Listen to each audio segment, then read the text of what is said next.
Past indefinite tense. आज क्या है सर? Past indefinite tense. देखते हैं पहले आप पास्ट इंडेफिनिट टेंस क्या होता है। पास्ट इंडेफिनिट टेंस, इसको हमें समझने के लिए क्या करना पड़ेगा?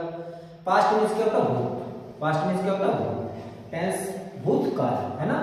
अब इसमें चार प्रकार के टेंस होते हैं, जैसे कि प्रेजेंट इंडेफिनिट पढ़ाया, उसमें जो चार प्रकार मैंने बताए, इंडेफिनिट, कंटीन्यूअस, परफेक्ट और परफेक्ट कंटीन्यूअस, है ना।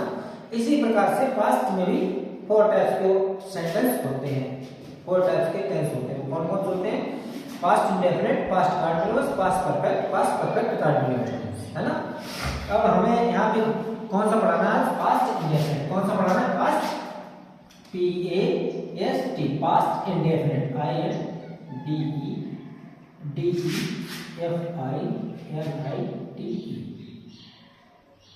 Past indefinite tense, past indefinite tense, है ना। हम पास्ट इंडेफिनिट टेंस को देखते हैं, ठीक है। पास्ट इंडेफिनिट टेंस सबसे पहले इसकी क्या होगी? इसको पास्ट इंडेफिनिट, इंडेफिनिट मींस क्या होता है? अनिश्चित टेंस, भूतकाल, अनिश्चित काल, है ना। पास्ट में जो अनिश्चित होता है उसको क्या कहते हैं? पास्ट इंडेफिनिट टेंस, है ना। इसकी हिंदी में पहचान क्या होती है? देखते हैं। पहचान, पहचान क्या होती है? जिन वाक्यों के जिन वाक्यों के अंत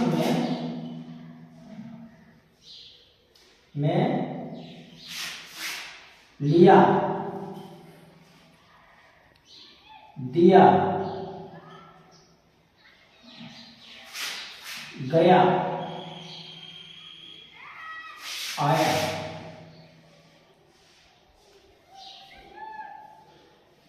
अर्थात आ ई ए, आ ई ए, आ ई ए, आदि शब्द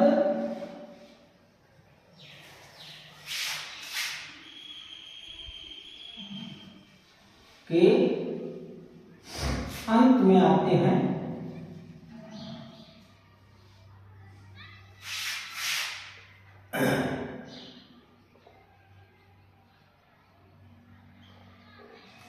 इस प्रकार के वाक्य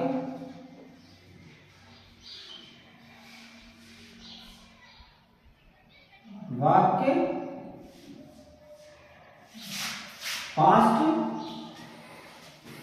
इंडेफिनिट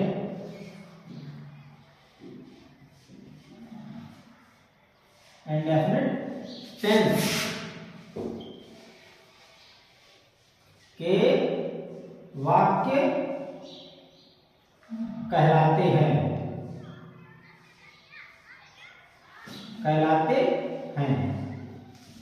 है ना। क्या? जिन वाक्यों के अंत में लिया, दिया, गया, खाया, पिया आदि शब्द आते हैं, यानी मतलब आ ई ए की मात्राएं लास्ट में है, वो समझ लो पास्ट इंडेफिनिट टेंस का वाक्य है।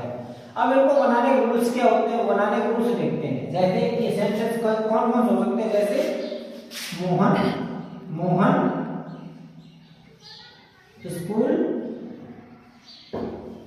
मोहन स्कूल गया, है ना। मोहन स्कूल गया, ठीक है, ये सेंटेंस हो गया। तो जब हम इसकी इंग्लिश बनाएंगे तो क्या बनाएंगे? देखते हैं एक बार। मोहन स्कूल गया,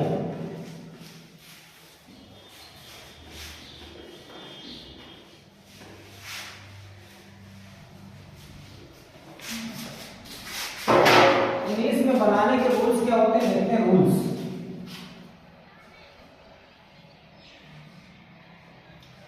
रूल्स क्या होता है? इस सेंटेंस को बनाने के लिए देखते हैं सभी वाक्यों को जब हम इंग्लिश में ट्रांसलेट करते हैं तो क्या करते हैं? इसमें सेंटेंस में सब्जेक्ट के साथ मैं वर्ब की सेकंड फॉर्म आती है। जब हम इसको पॉजिटिव सेंटेंस बनाते हैं, जैसे मोहन स्कूल गया, क्या है इसका रूल? होता है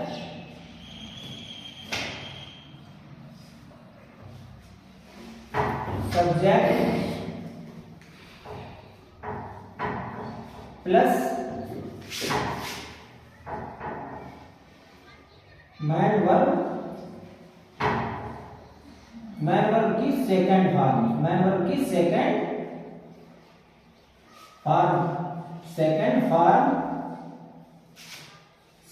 form plus man verb second form plus object OBJECT। क्या होता है इसका रूल्स देखो क्या होता है। इसमें सबसे पहले सब्जेक्ट का प्रयोग करते हैं। सब्जेक्ट के बाद क्या होता है, मैन वर्ब की सेकंड फॉर्म लगा देते हैं। सेकंड फॉर्म लगाने के बाद ऑब्जेक्ट को लिख देते हैं। यही सेंटेंस को बनाने का सूत्र होता है, यही सेंटेंस बनाने का रूल होता है। तो हिंदी में इसको क्या बोलेंगे, पास्ट इंडेफिनिट टेंस की हिंदी वाक्यों को जब हम इंग्लिश में ट्रांसलेट करते हैं तो सबसे पहले सब्जेक्ट को रख करके उसकी मैन वर्ब की सेकंड फॉर्म लगाते हैं और सेकंड फॉर्म को लगाने के बाद उसका ऑब्जेक्ट लिख देते हैं। अदरवाइज कोई जैसे अदर वर्ड्स दिए होते हैं उनको भी लिख देते हैं, आफ्टर में फुल स्टॉप लगा के सेंटेंस को कंप्लीट कर देते हैं। जैसे इसमें मैंने करके दिखाई दिया, यहाँ पे ऐड कर देंगे अदर, OTHER। अब सेंटेंस मैंने बोला था मोहन स्कूल गया, तो क्या होगा, मोहन स्कूल गया। तो क्या हो जाएगी, यहाँ सब्जेक्ट हमारा क्या है, सब्जेक्ट हमारा मोहन है, ऑब्जेक्ट हमारा क्या है, स्कूल, और उसके बाद गया हमारा क्या है। यहाँ पे गया से मुझे पता लग रहा है कि हमारा सेंटेंस पास्ट इंडेफिनिट टेंस का है। तो पास्ट इंडेफिनिट सेंटेंस को बनाने के लिए देखते सबसे पहले मैंने क्या लिख दिया, मोहन, MOHAN, मोहन। अब यहाँ पे चूंकि पास्ट इंडेफिनिट की वजह से हेल्पिंग वर्ब क्या होती है, डिड, लेकिन जो पॉजिटिव सेंटेंस होते हैं, सकारात्मक वाक्य होते हैं, उसमें डिड का प्रयोग नहीं होता है। यहाँ मैन वर्ब की सेकंड फॉर्म भी आती है और मैन वर्ब की सेकंड फॉर्म से ही पहचाना जाता है कि सेंटेंस पास्ट इंडेफिनिट का है। तो यहाँ पे मैन वर्ब क्या हो गया। अब गया की इंग्लिश क्या होती है, तो जाना की अंग्रेजी क्या होती है, go went gone. Go means जाना, वेंट मींस गया, है ना, और गॉन मींस सर्च पर। तो go went gone, Mohan went to school, हो गया ना। उसके बाद शिवम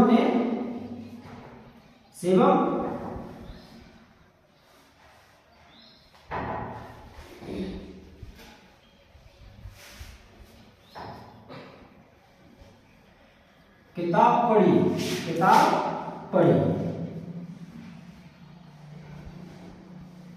शिवम ने किताब पढ़ी, तो इसकी क्या इंग्लिश होगी, शिवम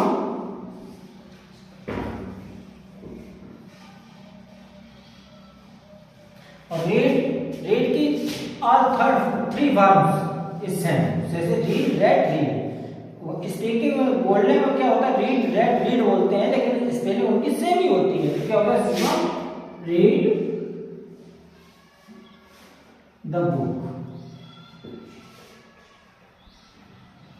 लेकिन इसको यहाँ पर रीड नहीं बोलेंगे, शिवम रेड द बुक, है ना। स्पेलिंग तो READ लिखेंगे, तो बोलेंगे क्या, शिवम रेड द बुक, है ना। ओके, हो गया। और देखते हैं एक दो एग्जाम्पल और देखते हैं।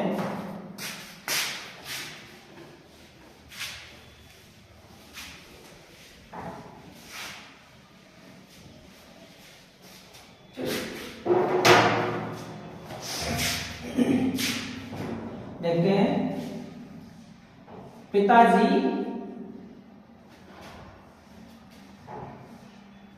बाजार गए, पिताजी बाजार गए। तो क्या हो जाएगा, father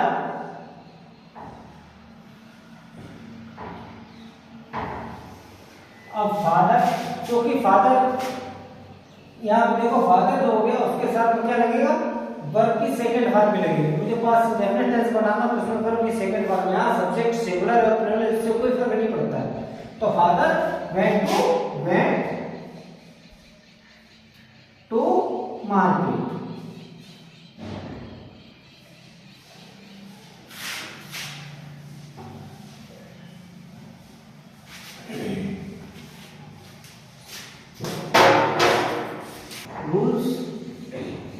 rule number 7, past indefinite tense के बाद को जब हम नेगेटिव बनाते हैं तो क्या करते हैं, नेगेटिव का रूल्स क्या होता है, इसमें subject subject plus past indefinite की हेल्पिंग वर्ब क्या होती है? डिड, है ना? Did, DID, did. और डिड के बाद क्या होता है? जब मैन वर्ब होती है, ये मैन वर्ब की सेकंड फॉर्म लगा रहे थे पॉजिटिव सेंटेंस में, जब पॉजिटिव टेंस बना, पास्ट इंडेफिनिट का जो सेंटेंस बना रहे थे वो पॉजिटिव था, तो पॉजिटिव में क्या था? वर्ब की सेकंड फॉर्म लगाते थे। अब चूंकि आप डिड लग गया है ना, और डिड के बाद यहाँ जो मैन वर्ब होगी उसकी फर्स्ट फॉर्म लगाएंगे, man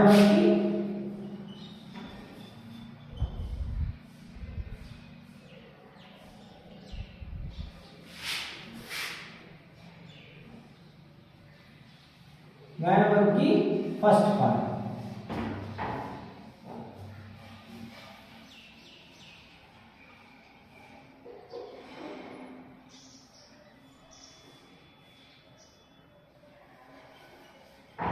first form plus object plus other, है ना? तो ये बनाएंगे। अब देखते हैं यहां पे, जैसे उसने खाना नहीं खाया, उसने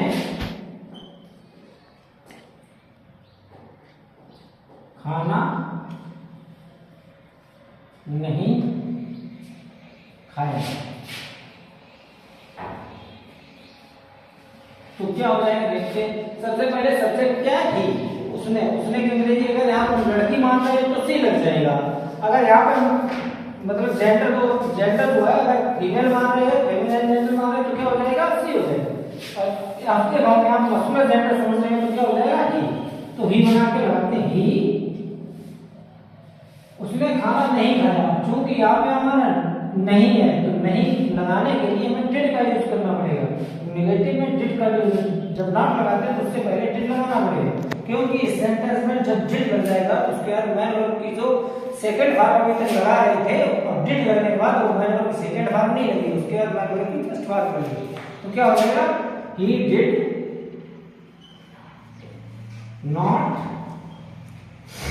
ईट एट ईटेन। सेकंड फॉर्म क्या होती है? ईटेन, वो एट, लेकिन यहाँ पे एट नहीं लगाएंगे, क्या लगाएंगे? ही डिड नॉट ईट, ईट, उसके बाद क्या? Eat the food.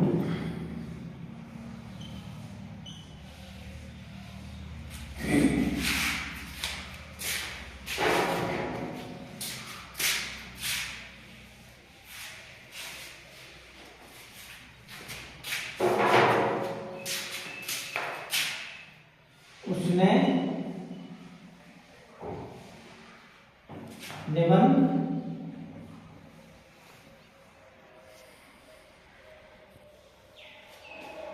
नहीं लिखा।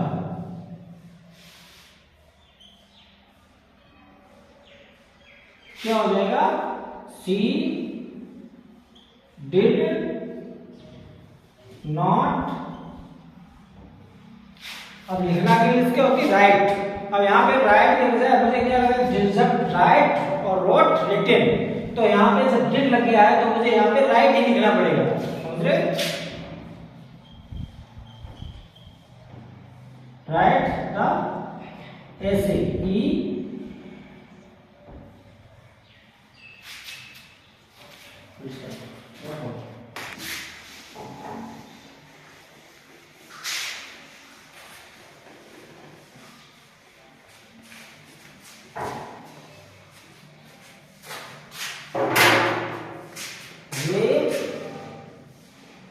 वाजा नहीं लेना।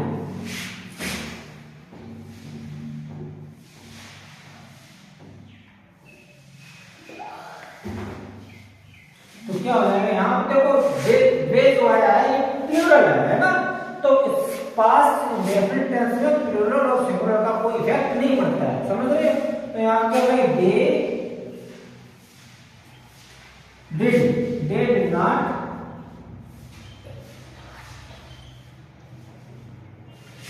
go to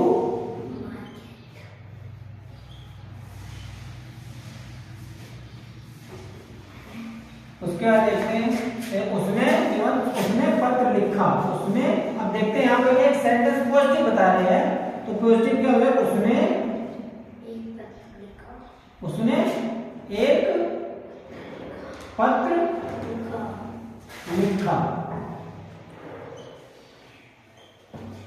ये क्या हमारा पॉजिटिव है, इसको ये कौन सा सेंटेंस पॉजिटिव है ना, तो पॉजिटिव अंग्रेजी क्या बनाएंगे देखते हैं, ही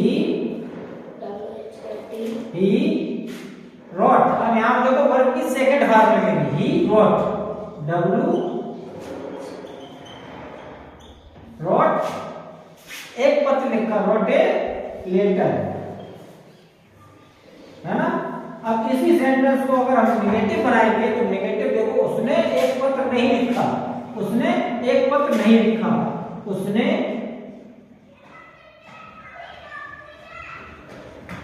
एक पत्र नहीं लिखा। तो इसकी इंग्लिश क्या हो जाएगी देखते हैं, उसका ट्रांसलेशन करें क्या होगा, ही डिड नॉट। अब डिड नॉट लग गया, यहां जो भी रोट आया था उसने एक पत्र लिखा, इसमें रोट आया था तो रोट नहीं आएगा, डिड लग गया तो इसके बाद यहां क्या है, राइट, राइट ए लेटर। हो गया, आप लोगों को समझ में आ गया, चलो ठीक है। कल इसका हम इंट्रोगेटिव सेंटेंस पढ़ाएंगे, past indefinite interrogative sentence. Okay, चलो।